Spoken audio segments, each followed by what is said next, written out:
Hello दोस्तों, notes eight अड्डा में आपका स्वागत है।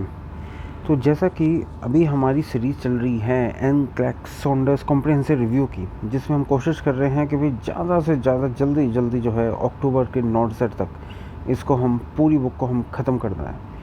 क्योंकि आप सबको पता है, अगर कुछ छूटेगा नहीं तो सिलेक्शन रुकेगा नहीं। इसी थीम से हम आगे बढ़ते हैं। तो हम बॉडी फ्लूइड्स का कर रहे थे ना। देखो भाई, बॉडी फ्लूइड्स का भी हमने बता दिया, मैं उस दिन हमने किया था बॉडी फ्लूइड्स का। अब हम बॉडी फ्लूइड्स का आगे बढ़ते हैं। तो बेसिकली कॉन्सेप्ट, अगर आपने पहली वीडियो नहीं देखी है तो इसकी पहली वीडियो और पहला पार्ट जो है ज़रूर देख लेना, ताकि आपको आगे जो है समझ आए। लेकिन फिर भी कोई नहीं, साथ साथ हम कॉन्सेप्ट को हम लेके चलेंगे, जल्दी से करेंगे। तो भाई देखो, सबसे ज़रूरी बात ये है, भले आपके सेल मेम्ब्रेन्स हों, सेल की जो मेम्ब्रेन्स हों या फिर कैपिलरी वॉल्स हों, है ना, ये कैपिलरीज होती हैं, है ना, जो बीच को आर्टरीज़ को वेन से कनेक्ट करती हैं, वो कैपिलरीज होती हैं। तो भले ही सेल मेम्ब्रेन हो या कैपिलरी वॉल्स हों, ये दोनों के दोनों जो होती हैं बॉडी कंपार्टमेंट्स को से सेपरेट रहते हैं, बाहर से अलग रहते हैं। मतलब क्या है, बाहर की ये सेल को बाहर की दुनिया से ये सेल मेम्ब्रेन अलग रखता है ना। और अगर सेल मेम्ब्रेन की बात करोगे तो ये क्या होते हैं, मैंने बताया था, सेलेक्टिवली परमिएबल होते हैं। सेलेक्टिवली परमिएबल का मतलब कि भाई सबको आना जाना अलाउड नहीं है, कुछ एक दो खास गेस्ट को ही आना जाना अलाउड है, और किसी को भाई हम आना जाना अलाउड नहीं करते हैं। ठीक है, इसका मतलब क्या है कि भाई पानी को अलाउ करेंगे, हाँ ठीक है, और कुछ सोल्यूट को अलाउ करेंगे, कुछ नमक को अलाउ करेंगे, सोल्यूट को, और कुछ को नहीं करेंगे। ठीक है।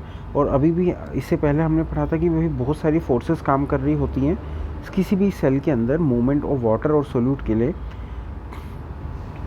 कि भाई किस तरह से सेल से वो अंदर बाहर होंगे। ये मैंने बता दिया था। आपकी ऑस्मोटिक प्रेशर का कॉन्सेप्ट मैंने आपको समझाया था, ऑस्मोटिक प्रेशर का, कि भाई अगर जो है पानी जो है, ये दोनों उस जग में पानी है, इसमें मान लो कि 1-2 सोल्यूट हैं, इसमें 4 सोल्यूट हैं, तो जिसमें 4 सोल्यूट हैं, पानी का दोस्त जो होता है ये 4 सोल्यूट वाले ज़्यादा हैं, तो ये वाला जो पानी होगा ये सेमी परमिएबल मेम्ब्रेन से होते हुए इसमें घुस जाएगा।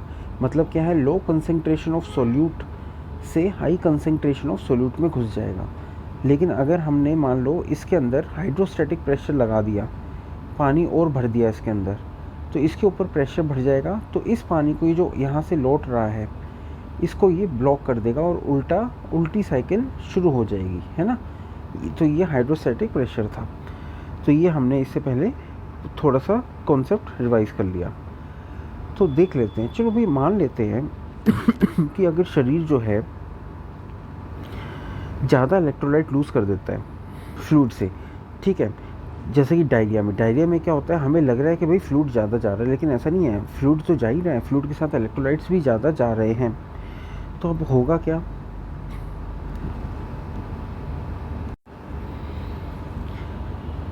तो अगर जब डायरिया हो रहा है, डायरिया में हम सबको पता है भाई, शरीर के अंदर से हमें दिख रहा है कि फ्लूइड जा रहा है, लेकिन एक्चुअली हो क्या रहा है, इलेक्ट्रोलाइट जो है फ्लूइड से ज़्यादा निकल जाते हैं डायरिया में।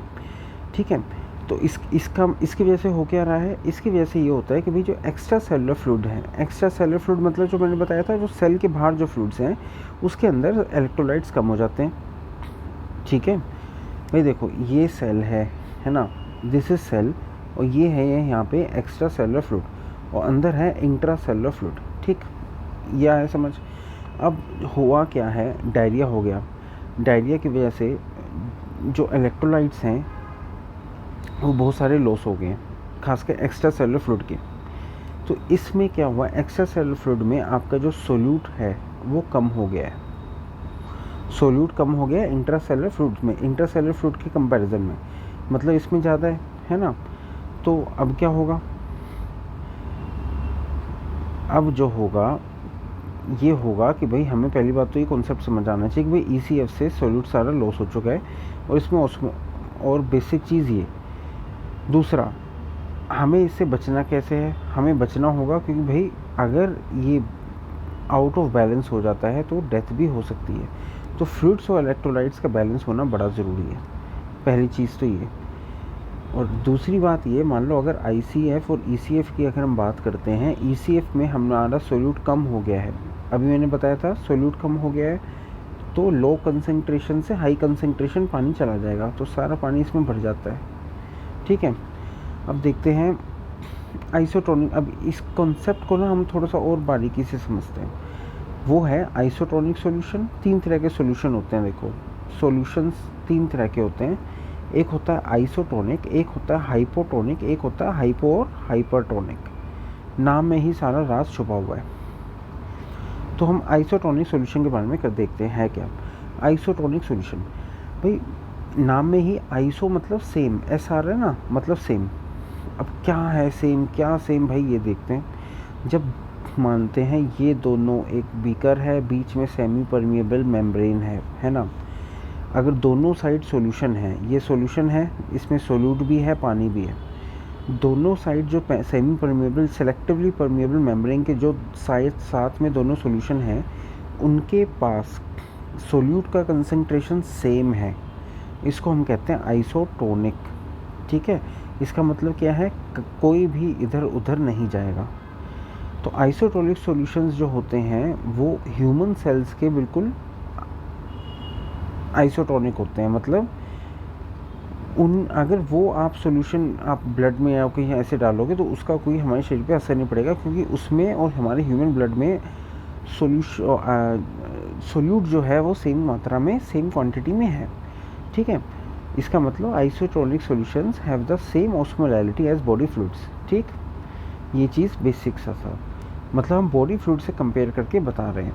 हाइपोटोनिक सॉल्यूशन क्या होता है? हाइपोटोनिक सॉल्यूशन मतलब नाम में ही है, हाइपो मतलब कम। ठीक है, हाइपो मतलब कम, और क्या कम हो रहा है? सोल्यूट कम हो रहा है, नमक कम हो रहा है। किससे कम हो रहा है? दूसरे वाले से, जिससे भी हम कंपेयर कर रहे हैं। जैसे ये 2 बीकर हैं, एक में जो है नमक कम है, एक में जो है इसके कंपैरिजन में नमक ज़्यादा है। तो अगर नमक कम है तो ये जो पानी है ये किसके पास जाता है? इस पानी को ज़्यादा डोज चाहिए। ज़्यादा डोज कहाँ पे है? यहाँ पे है ना। तो ये जो पानी होगा ऐसे क्रॉस कर जाएगा, क्योंकि इसको ज़्यादा डोज चाहिए, क्योंकि यहाँ पे ज़्यादा नमक है, ज़्यादा सोल्यूट है। ठीक है, बताया था ऑस्मोसिस के through, low concentration to high concentration. ठीक, तो हाइपोटोनिक सॉल्यूशन के पास अभी मैंने बताया नमक कम है, पानी ज़्यादा है आइसोटोनिक सॉल्यूशन की कंपैरिजन में। तो इसका मतलब क्या है, इस आइसोटोनिक के कंपैरिजन में इसके पास नमक कम है ना। और हमें पता है आइसोटोनिक सॉल्यूशन जो है हमारी बॉडी फ्लूइड की एक ऑस्मोलैलिटी के बिल्कुल सेम होता है। जितनी हमारी बॉडी फ्लूइड की ऑस्मोलैलिटी है, आइसोटोनिक सॉल्यूशन की भी इतनी ऑस्मोलैलिटी है। तो isotonic is equal to body fluid है। एक पहली इक्वेशन होगी ये कि ऑस्मोलैलिटी जो है आइसोटोनिक की वो बॉडी फ्लूइड के इक्वल है। दूसरी इक्वेशन हो गई जो हाइपोटोनिक है, हाइपोटोनिक की ऑस्मोलैलिटी आइसोटोनिक से कम है। तो इस अब ये बताओ मुझे, तो हाइपोटोनिक की ऑस्मोलैलिटी बॉडी फ्लूइड से कैसी रहेगी? बॉडी फ्लूइड से कैसी रहेगी? ये भी कम होगी, क्योंकि आइसोटोनिक और बॉडी फ्लूइड तो सेम है। तो इसकी जगह जो है आप बॉडी फ्लूइड भी लिख सकते हो, है ना। तो यही इन्होंने लिखा हुआ है। ये हो गया। इसका मतलब क्या है? बॉडी फ्लूइड का मतलब हाइपोटोनिक सॉल्यूशंस की ऑस्मोलैलिटी हमारे सेल से कम होती है, तो ऑस्मोसिस इस केस में होगी। ऑस्मोसिस कैसे होगी भाई? लो कंसंट्रेशन किसकी है? हाइपोटोनिक। और ये है सेल हमारे जिसकी हाई कंसंट्रेशन है, तो हाइपोटोनिक सॉल्यूशन टू सेल के अंदर वो पानी घुस जाएगा। ठीक है, और अगर कोई हाइपरटोनिक सॉल्यूशन होगा, हाइपरटोनिक का मतलब ज़्यादा। ज़्यादा क्या? सोल्यूट ज़्यादा है। मैंने फिर बताया नमक ज़्यादा है। किसके कंपैरिजन में नमक ज़्यादा होगा? आइसोटोनिक के कंपैरिजन में। आइसोटोनिक कौन सा होता है? हमारे आइसोटोनिक का मतलब है कि आइसोटोनिक के अंदर सोल्यूट की कंसंट्रेशन हमारी बॉडी फ्लूइड की कंसंट्रेशन से मैच करती है। ठीक है, बेसिक चीज़ ये है। ऑस्मोटिक प्रेशर मैंने तुम्हें बता दिया था, प्यार का कॉन्सेप्ट होता है भाई, है ना। जितनी सोल्यूट की कंसंट्रेशन सॉल्यूशन में होती है उसी हिसाब से ऑस्मोटिक प्रेशर होता है। ठीक है, तो कम से ज़्यादा, बस ये याद रखना है, लोअर से हाई में जाता है। ठीक है, बस ये चीज़ ज़रूर याद रखना ऑस्मोटिक प्रेशर में। तो अगर हाइपोटोनिक सॉल्यूशन की हमने बात करी, तो अब मैंने बताया था हाइपोटोनिक के पास सोल्यूट कम होता है आइसोटोनिक सॉल्यूशन के कंपैरिजन में। हाइपरटोनिक में आइसोटोनिक से सोल्यूट ज़्यादा होता है। देखो मैं बार बार जोर दे रहा हूँ, सोल्यूट ज़्यादा होता है, ठीक है। अब हम आते हैं एक्टिव ट्रांसपोर्ट। एक्टिव ट्रांसपोर्ट का मतलब क्या होता है? एक्टिवली, है ना, कोई बंदा एक्टिव कैसे होता है? एक्टिव मान तो हम कहते हैं ना भाई ये बंदा बहुत एक्टिव है, ये जो लड़की है या लड़का है ये बहुत एक्टिव है। इसका मतलब क्या है? इसके पास एनर्जी बहुत है, ठीक है। बस इसमें सेम कॉन्सेप्ट यही है, एनर्जी वाला है।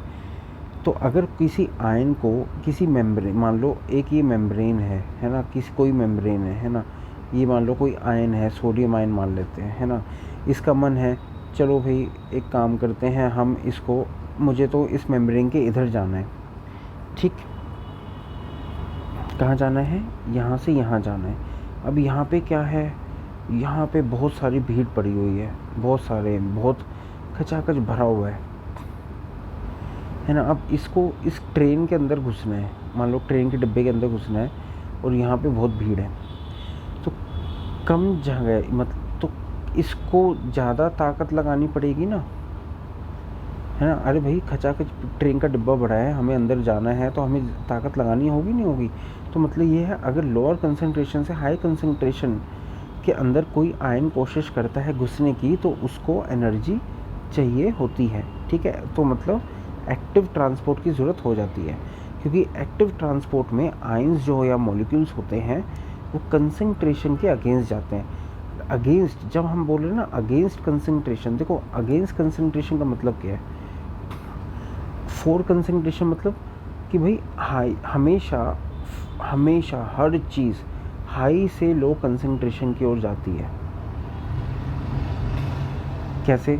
भाई मान लो एक ट्रेन का डिब्बा है, भरा है ना, तो अगर बहुत ज़्यादा भीड़ होगी तो लोग कोशिश करते हैं ना भीड़ से कमरे, उस भीड़ बाहर वाले कमरे से हम बाहर निकल जाए, है ना। तो ये कोशिश करेंगे कि भाई हम हमेशा आराम से बाहर निकल जाए और उसमें इनको कोई एनर्जी की ज़रूरत नहीं होगी। भाई ट्रेन में अगर भीड़ होगी, लोग इतना तो आपको धक्का मार के ट्रेन के डिब्बे से बाहर ही निकाल देंगे, आपको उसमें एनर्जी की ज़रूरत ही नहीं है ना।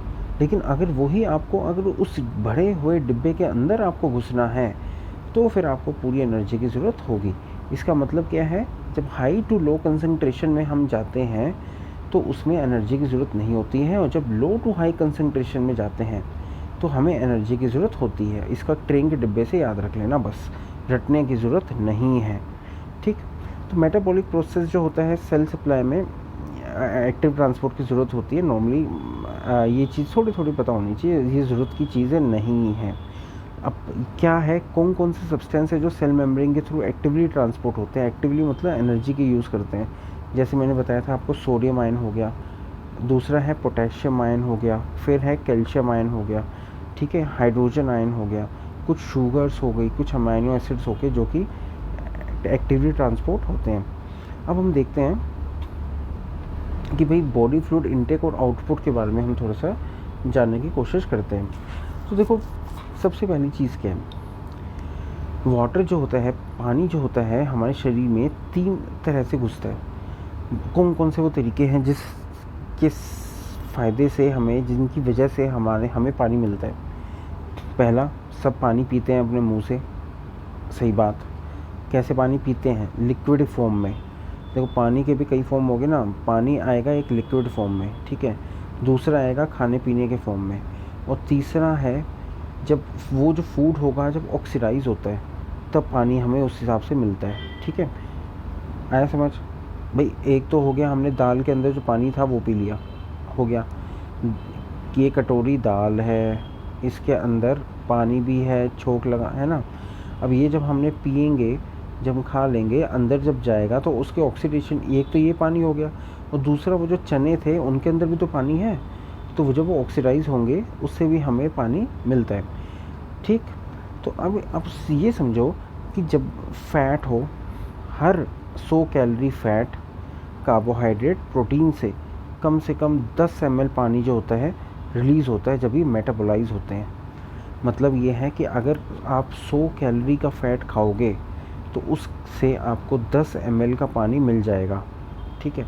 या 100 कैलोरीज़ का अगर आप कार्बोहाइड्रेट खाओगे तो 10 ml का पानी मिल जाएगा, ठीक। अब ये तो हो गए रास्ते पानी के। अब पानी जाता कहाँ है, हो क्या रहा है, पानी का आगे क्या रहता है, बाहर कैसे निकलता है, ये थोड़ा सा देख लेते हैं। तो पानी तो है सबसे पहली सबसे ज़रूरी चीज़ ये है, सबसे ज़्यादा पता है, हमें पता भी नहीं चलता है कि हमारी स्किन से पानी लॉस होता है। अगर ये कोई बच्चा खड़ा है तो इसकी स्किन से ना पानी बहुत लॉस हो रहा होगा और इसको पता भी नहीं होगा। इसको कहते हैं इनसेंसिबल लॉस, मतलब unaware of losing that water. Insensible मतलब सेंसिबल इनसेंसिबल मतलब उसको सेंस ही नहीं है, पता ही नहीं है। ठीक है। दूसरा, जो पानी लॉस होता है लॉस्ट होता है पर्सपीरेशन से। पर्सपीरेशन क्या होता है? वर्ड, शब्द पता होना चाहिए। वही आपके शरीर, आपकी स्किन से पानी वेपर फॉर्म में उड़ जाता है और हमें पता नहीं चल रहा, ये होता है पर्सपीरेशन। और ये पर्सपीरेशन किसके ऊपर डिपेंड करता है? पर्सपीरेशन डिपेंड करता है टेम्परेचर पे। आसपास का टेम्परेचर कितना है भाई, ज़्यादा गर्मी होगी तो ज़्यादा पर्सपीरेशन होगा, ज़्यादा पसीने आएंगे और ज़्यादा पानी उड़ जाएगा। ठीक है। दूसरा, पानी जो होता है हमारे फेफड़ों से भी लॉस होता है। ये भी जो होता है इनसेंसिबल लॉस में आता है, क्योंकि जब हम सांस बाहर छोड़ते हैं ना, बाहर, वो उसमें पानी भरा रहता है, वाटर वेपर भरा रहता है ना। कभी आपने नोट भी करा होगा, जब हम सांस ले रहे हैं और सांस जब छोड़ रहे हैं उसमें भी वाटर वेपर रहता है। दूसरा, ऑब्वियस ही बात है, लंग्स के से जो पानी लॉस हो रहा है वो किसके ऊपर डिपेंड करेगा? हम कितनी जल्दी जल्दी सांस ले रहे हैं, रेट मतलब कितनी जल्दी जल्दी सांस ले रहे हैं, और डेप्थ, कितनी गहराई से सांस ले रहे हैं, बहुत गहरी गहरी सांस ले रहे हैं। ठीक है। थोड़ी थोड़ी इन चीज़ों के ऊपर पानी कितना लॉस हो रहा है वो डिपेंड करता है। और एक और पानी कहाँ से लॉस होता है? हमारे जीआई ट्रैक्ट से, ये तो सबको पता है ना। बट जो भी जीआई ट्रैक्ट से लॉस होता है वो ज़्यादातर रीअब्जॉर्ब हो जाता है किसमें? इंटेस्टाइन से। मतलब पानी जो इंटेस्टाइन में आया है वो इंटेस्टाइन इसको अब्जॉर्ब कर लेता है। और फिर कहाँ से होता है देख लेते हैं भाई जल्दी से। बिल्कुल देखो भाई, सोना नहीं है, लगे रहना है, हिम्मत नहीं हारनी है। हमें पता है एग्ज़ाम नज़दीक है, सिलेबस ज़्यादा है, दिल की धड़कनें बढ़ी हुई हैं, लेकिन हम इसको करके रहेंगे, चाहे कुछ हो जाए, चाहे हमें रात भर जगना पड़े, लेकिन हम हार नहीं मानेंगे। ठीक है। अब हम आगे बढ़ते हैं। क्या है? देखो भाई, लार्ज वॉल्यूम जो इलेक्ट्रोलाइट का है, वो ऐसा लिक्विड जिसके अंदर बहुत सारा इलेक्ट्रोलाइट होता है, वो जीआई ट्रैक्ट में तो घुसता है ना, और फिर वो वहाँ से कहाँ चला जाता है? एक्स्ट्रा सेलुलर फ्लूइड में। अब वहाँ पे सीवियर डायरिया हुआ, इसकी वजह से लार्ज क्वांटिटीज़ ऑफ फ्लूइड और इलेक्ट्रोलाइट लॉस हो जाता है। ये पढ़ चुके हैं, ये ज़रूरी नहीं है, ये ज़रूरी नहीं है ना, बेसिक बेकार चीज़। किडनी का हमें पता है, किडनी जो होती है भाई, फ्लूइड और इलेक्ट्रोलाइट बैलेंस में बहुत बड़ा रोल अदा करती है। और ये क्वेश्चन आपको पता होना चाहिए कि लार्जेस्ट क्वांटिटी ऑफ फ्लूइड कहाँ एक्सक्रीट करता है? भाई किडनी करती है ना, यूरिन, है ना, यूरिन से तो होता है सारा। वैसे स्किन से भी बहुत ज़्यादा होता है। नॉर्मल किडनीज जो होती हैं वो पानी के, और नॉर्मली जो होती है ना किडनीज, आप वाटर और इलेक्ट्रोलाइट के बैलेंस को मेंटेन कर लेती है कि भाई ज़्यादा सोडियम रिलीज़ ना हो, तो सोडियम को एब्जॉर्ब कर लेगी। बहुत समझदार, बहुत ही सोच समझ के काम करती है। ठीक है। और ये किडनी ही डिसाइड करती है कि कितना पानी जो है एक्सक्रीट करना है। वो कैसे डिसाइड करती है? कि भाई हमने कितना पानी इंजेस्ट किया और कितना पानी इधर उधर से रिलीज़ हो चुका है। ठीक है। तो एक तरह से पूरा बैलेंस बना हुआ है। लेकिन कोई भी डायरिया का कोई भी क्लाइंट बोल रखा है, मतलब पेशेंट को, कोई भी डायरिया का अगर पेशेंट होगा वो बहुत ही ज़्यादा रिस्क पे रहता है फ्लूइड और इलेक्ट्रोलाइट इम्बैलेंस में। हम सबको पता है, ये तो बहुत ही ज़रूरी चीज़ है कि कोई भी डायरिया के पेशेंट है हमें उसके ऊपर ध्यान देना है। ठीक है। अब हम फ्लूइड और इलेक्ट्रोलाइट के बैलेंस को हम कैसे मेंटेन करेंगे?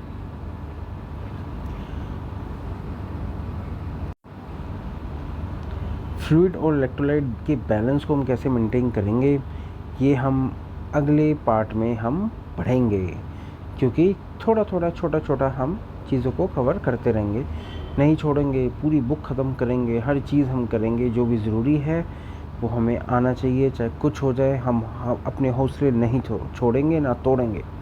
आपका बस काम ये है कि इसको सुनते रहो और रिलैक्स होके पढ़ते रहो, अपने आप सारी चीज़ें हो जाएंगी। ठीक है। तो मिलते हैं दोबारा से छोटे से ब्रेक के बाद।